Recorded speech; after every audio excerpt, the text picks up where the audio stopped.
বিশ্বের অন্যতম ধনকুবের বিল গেটসের পরিবার মানেই আলোচনার কেন্দ্রবিন্দু। আর এবার সেই আলোচনার কেন্দ্রে তার কনিষ্ঠ কন্যা ফোবি অ্যাডেল গেটস। একটি ছবি, মাত্র একটি হার্ট ইমোজি, আর তাতেই নেট দুনিয়ায় ঝড়। কে এই নতুন মানুষ?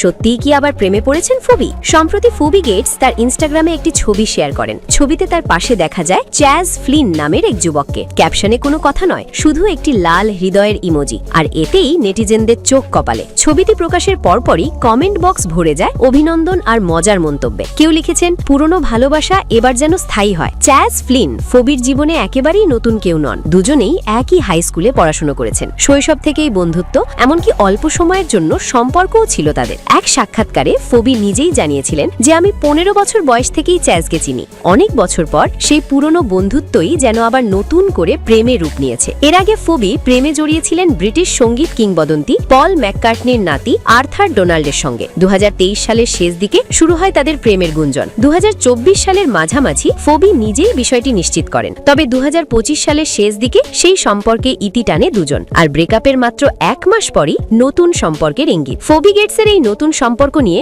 ভক্তদের মধ্যে চলছে নানা আলোচনা ও কৌতূহল। শৈশবের বন্ধুত্ব কি এবার পরিণত হবে আজীবনের সম্পর্কে, নাকি সময়ই বলবে আসল গল্প?